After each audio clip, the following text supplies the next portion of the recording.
Estamos na América Latina, palco de lutas, sonho, arte e resistência.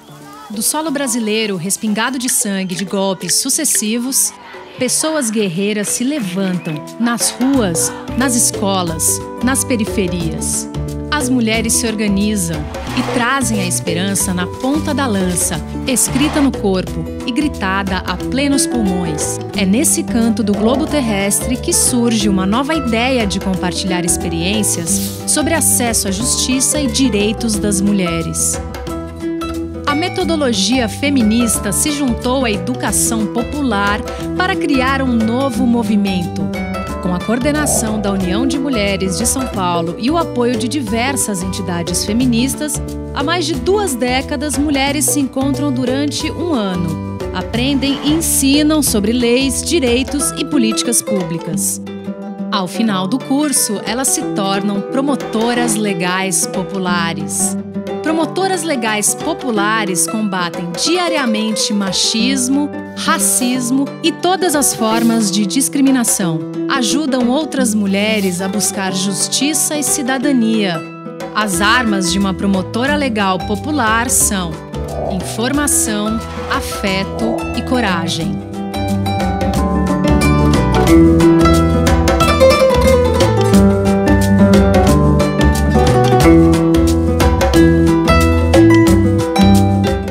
O machismo é um problema de saúde pública, se você não é só, mas é também, né? Se você olhar da perspectiva da saúde. Por quê?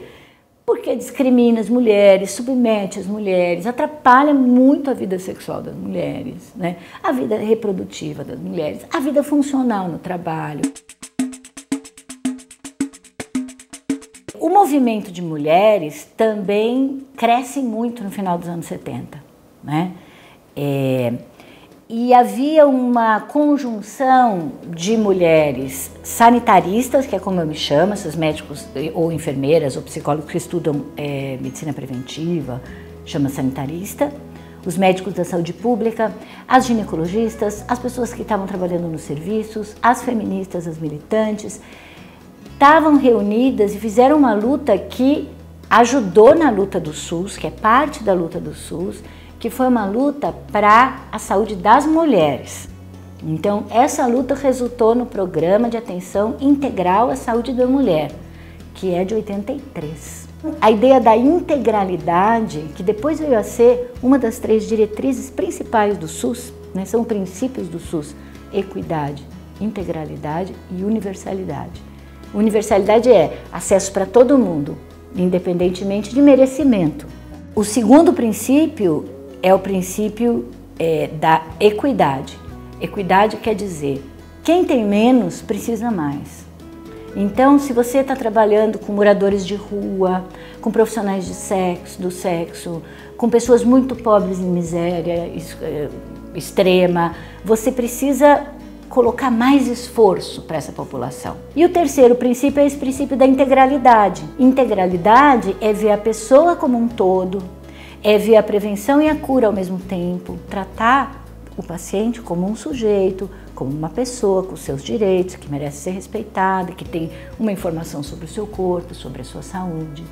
Então o país me inaugurou essa ideia da integralidade para quebrar a ideia de que a saúde da mulher está restrita à questão da maternidade e do cuidado das crianças até 2 anos de idade.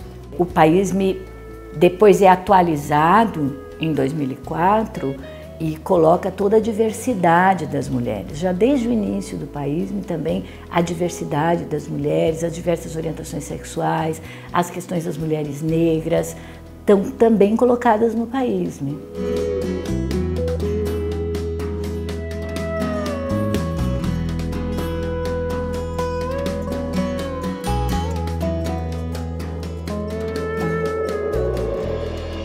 Assim como o PAISME teve uma grande contribuição do movimento feminista e foi construído pelo movimento social, o SUS também.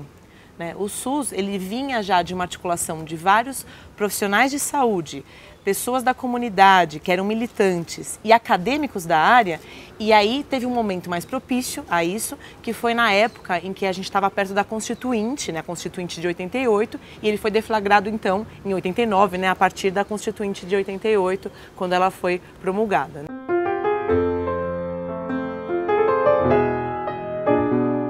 O SUS é o Sistema Único de Saúde, né? Ele é uma política pública e a gente poderia dizer que é uma das maiores políticas públicas do Brasil e que prevê o direito à assistência à saúde para todas as pessoas, para todo mundo, né? E como dever do Estado. Então, a atenção primária à saúde é o primeiro nível de atendimento. São os postos de saúde, as unidades básicas de saúde.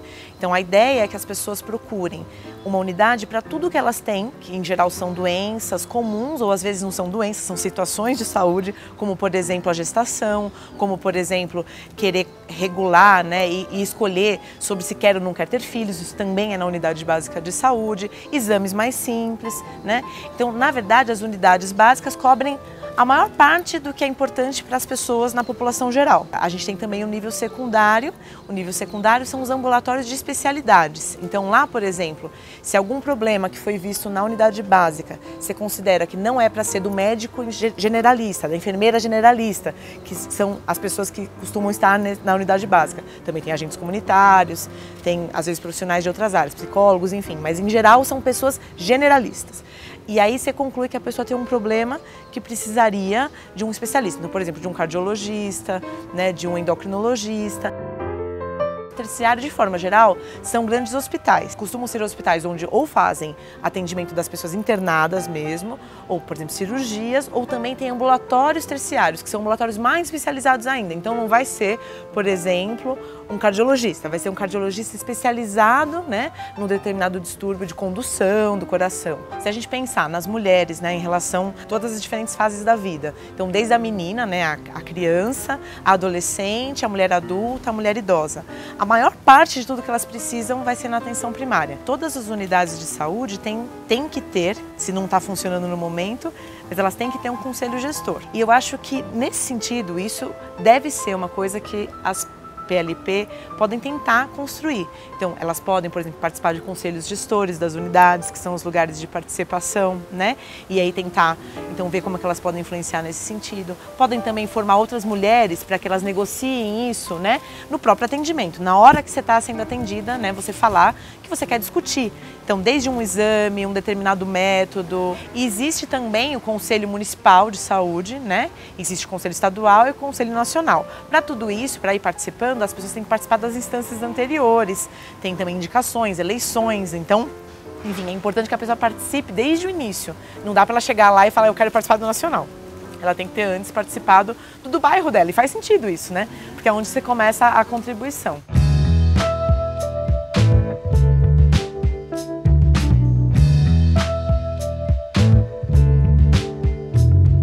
Então, o que se chama hoje de violência obstétrica, né? Então, esse é um tema antigo, na verdade. Você já tinha desde a formação das associações contra a crueldade contra as grávidas já na década de 50, né? Você tem várias, em outros países, mas também no Brasil, a gente tem na década de 60, 70, todo um ativismo que denuncia a violência que as mulheres sofrem durante o parto, né? Estudos, inclusive, a respeito disso.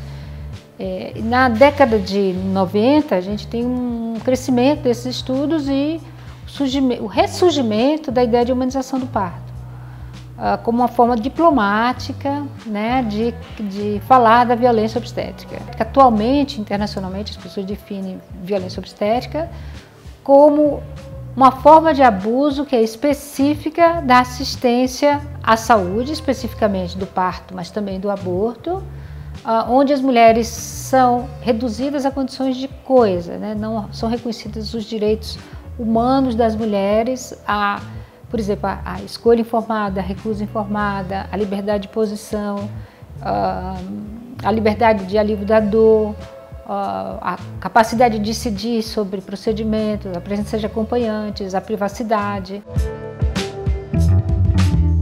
A moça foi dar luz no hospital e fizeram uma manobra de Cristelé, aparentemente muito violenta. Quer subir a barriga. e quer sumir da barriga da mulher, apertar e tudo mais, e o bebê morreu, né?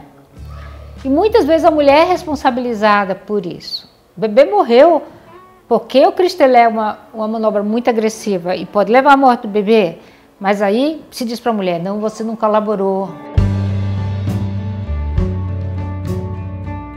Circulam por aí documentos que tentam fazer, às vezes, de um consentimento informado, mas não se trata disso, né? São documentos que tentam intimidar as mulheres, dizendo assim, se você quiser fazer um parto normal, você tem que submeter a tudo que os médicos quiserem fazer e você não tem direito de dizer nada. Esse documento, ele contraria o Código de Ética Médica. Então, ele é uma tentativa da corporação médica de intimidar as mulheres, na verdade, né? Então, o ideal é que seja feito um plano de parto no decorrer da gravidez. A decisão sobre procedimentos durante o parto, ele é totalmente contraindicada, porque a mulher nessa situação ela é completamente refém das decisões dos profissionais de saúde. E tudo isso está associado a piores desfechos, a gente tem uma estagnação nos indicadores de mortalidade, de morbidade materna, no caso brasileiro. A gente tem 15 anos que esses indicadores não melhoram. À medida que a cesárea aumenta, os indicadores ficam estagnados ou pioram. A gente tem um aumento da prematuridade, né? Aumento de danos iatrogênicos em geral para a mãe e para o bebê.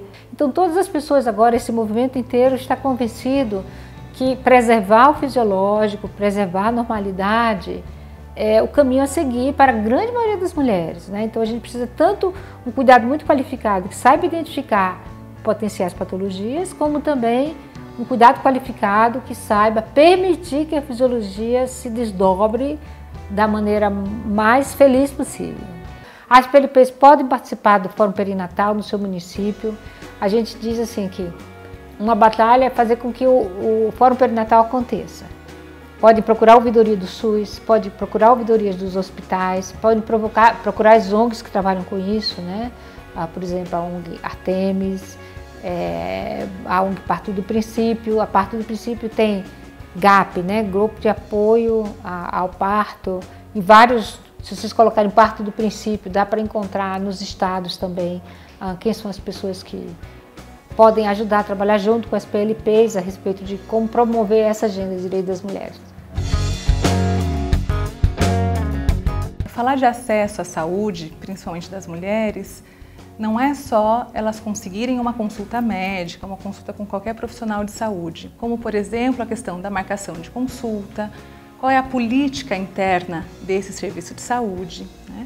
Qual é a postura do profissional quando presta essa assistência, qual é a oferta do serviço, enfim, qual é, por exemplo, a distância da casa dessa mulher até o serviço de saúde, que é a condição geográfica. Então, para se falar em acesso, existem várias condições para se pensar. A prática em saúde é uma prática moral dependente. Para atender uma mulher, os profissionais partem de um pressuposto de que todas as mulheres se relacionam com outros homens, né? Quer dizer, só com homens, e isso significa dizer que para esse atendimento tem que colher Papa Nicolau, tem que oferecer contracepção, tem que discutir futuramente que ela vai ter uma gravidez e coleta do Papa Nicolau por conta do HPV, ponto.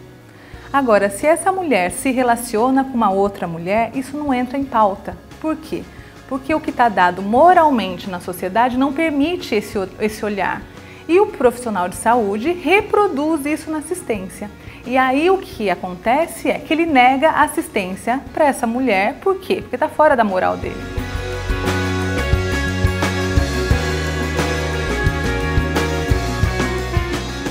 Então, as pesquisas dessa própria campanha do Ministério da Saúde mostravam o tempo de consulta é menor, né? Para a mulher negra. O índice de mortalidade materna, ou seja, as mulheres que morrem em decorrência de um pré-natal mal feito ou de falta de assistência hospitalar no momento do parto, é muito maior, 60%. Essa pesquisa mostrou. Para além disso, orientação sobre aleitamento materno. Enquanto 78% das mulheres recebem orientação, 55% das mulheres negras recebem a mesma orientação. Então, para a gente ver que existe uma série de violações o tempo todo pela questão da cor.